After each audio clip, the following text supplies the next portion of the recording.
If someone keeps popping into your mind, it's probably not random. It might seem like just a memory or something time will eventually erase, but deep down, you know it's more than that. No matter how long it's been, they come back. A song, a smell, or even just a random thought can make them appear in your head again.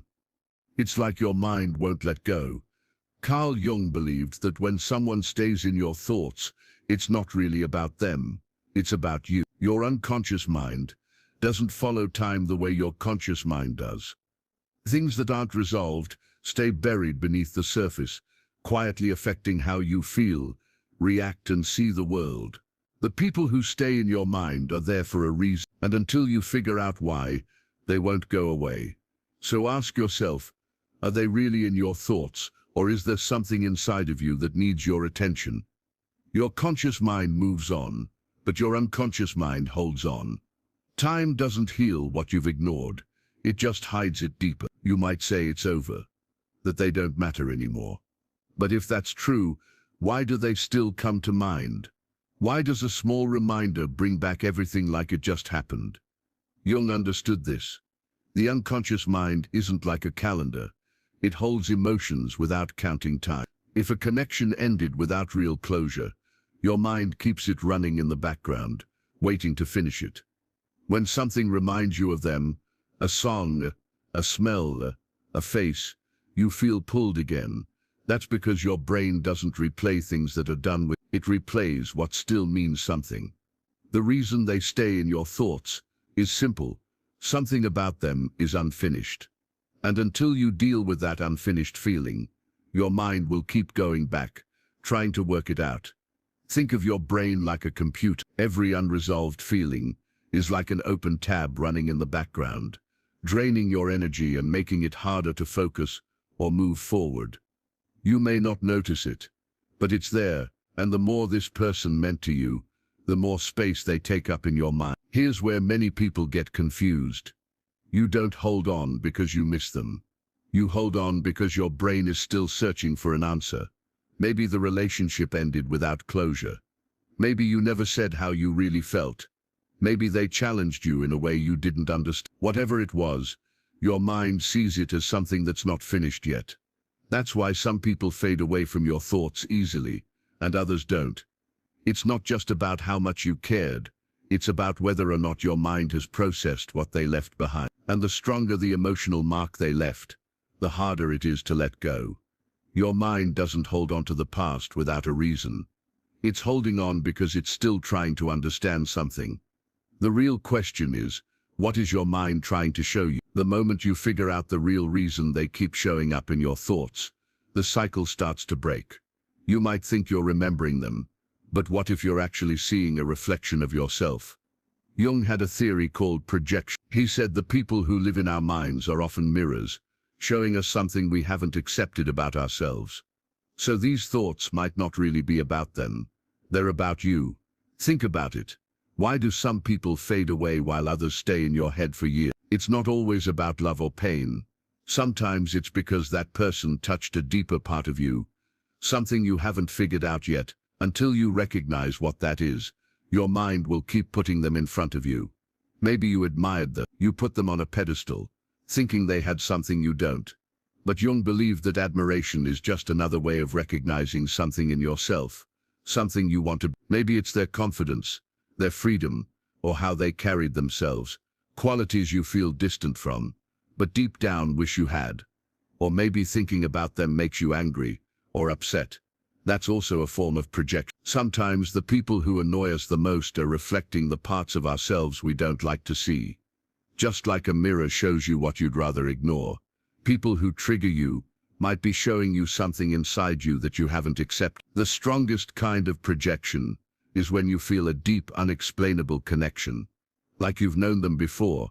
Even if that sounds crazy, you might call it fate or something spiritual.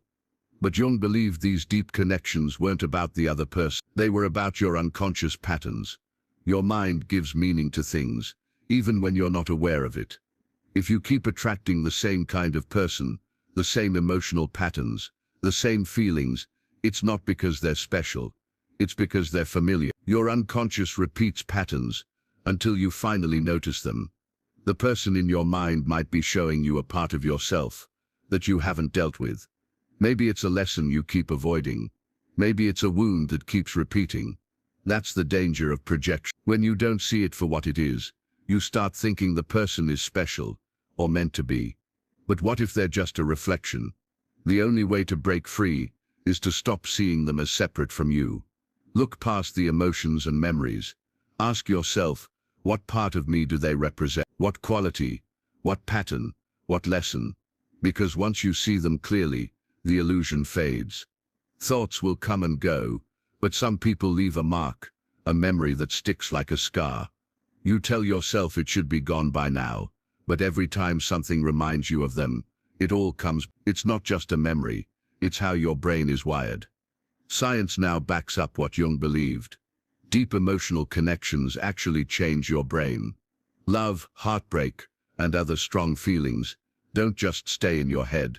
They create real pathways in your brain. Your brain remembers them, connects them to emotions, and reacts even long after they're gone. Every time you felt something intense with them, love, closeness, comfort, your brain made those connections stronger. That's why letting go is hard.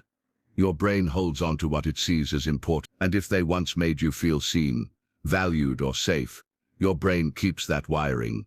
Here's the tough part. Your brain doesn't care if the connection was healthy or toxic. It just remembers how strong the emotion was. That's why it's hard to let go. These deep patterns don't listen to logic. They live in your unconscious. They show up in dreams, in sudden feelings, in places where you have no control. Jung saw this as being emotionally tied to someone. Until you change the meaning your brain gave to that person, you'll keep feeling drawn to them. You might not want them back, but your brain still sees them as unfinished business. That's why some people never really leave your thoughts, even years later. The connection isn't just emotion, it's in your brain. And the only way to move on isn't by forcing it. It's by changing those brain patterns. Your brain can change. It can create new paths. But it takes effort. It means catching yourself when the thoughts come, and choosing new ones. Replacing the old pattern, little by little. You're not powerless. But if you don't take control of your thoughts, they'll keep running your life in the background. The past only controls you if you let it. So, are you ready to take your power back? You think you're finally moving on. You're not checking their social media anymore. You've buried the memories. It feels like they're fading. Then suddenly their name pops up in a book. A song you both liked starts playing. A stranger walks by wearing their perfume. Coincidence? Maybe, maybe not. Carl Jung called this synchronicity, moments that feel too perfectly timed to be random. These aren't just weird moments. They're messages from your unconscious mind. The world speaks to us in symbols, in patterns, in little signs that make us pause. When someone won't leave your thoughts, the world sometimes reflects them back to you. Jung believed synchronicities happen when your mind is working through something big. They show up when you're changing, growing, or processing something deep. They're reminders, signs that you haven't finished learning the lesson yet. Have you ever thought of someone, and then run into them, dreamed of them, and then got a message the next day? Your logical mind might say it's just chance, but deep down it feels too exact, like something bigger is connecting things. But here's what people get wrong about synchronicity. It's not always about the other person. It's about what they mean in your story. The timing, the emotions, what's happening in your life, that's what matters. Maybe they show up just when you're about to grow, or when you're facing a pattern you've seen before. Or maybe it's just your mind showing you that you still haven't finished learning from that connection. The danger is thinking synchronicity means fate, that you're meant to be together. But most times, it's not about getting back together. It's about ending the old cycle. The universe is giving you a choice. Repeat the pattern or rise above it. So next time they show up in your mind or in a dream or a song, don't just react. Stop and ask, what is this moment trying to tell me? What part of myself do I need to face? Because once you get the message, the synchronicities start to fade. Not because they weren't real, but because you no longer need them. Some people don't just stay in your thought, they become something more. They turn into symbols, forces that shape how you see yourself and the world. You think you're missing them, but maybe what you're really missing is what they represent. Jung believed our minds aren't just remembering people, they're connecting to universal patterns, deep truths that we all share. Sometimes we keep thinking about someone not because of who they are, but because of what they meant to us. They might have been a mentor, someone who helped us grow, who made us think in a new way, or who opened our minds to things we never saw before. When they left, it wasn't just them we missed. We lost the clarity, the direction, and the feeling of purpose they brought into our lives. Maybe they were a lost love. Not just a relationship that ended, but a dream of what could have been. You're not just stuck on them. You're stuck on the version of yourself that existed when you were with them. You're stuck on the hopes and the dreams that were never realized. Or maybe they were a rival. Someone who challenged you and made you want to do better.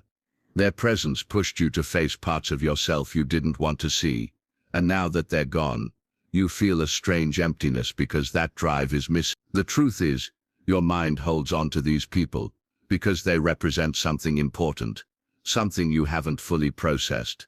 They're no longer just people, they've become symbols, lessons, mirrors of something within you, and that can keep you stuck. You might think you're meant to be with them, or that you need closure, but really you're repeating emotional patterns that won't stop until you understand what they truly meant to you. So take a moment to ask yourself, who were they to me really? What did they wake up inside me? What lesson were they teaching me? When you see them not as just a person, but as a symbol of something in your unconscious mind, you take back your power. They stop haunting your thoughts. You stop feeling like you need them to feel okay, because once you learn the lesson, the teacher isn't needed anymore. And once you develop the qualities you saw in them, their grip on you fades. Not because you forced them out, but because you finally understood why they showed up in your life. Letting go isn't about forgetting someone, it's about learning what they represented and growing from it. The people who stay in your mind long after they're gone, do so because something in you is still unfinished.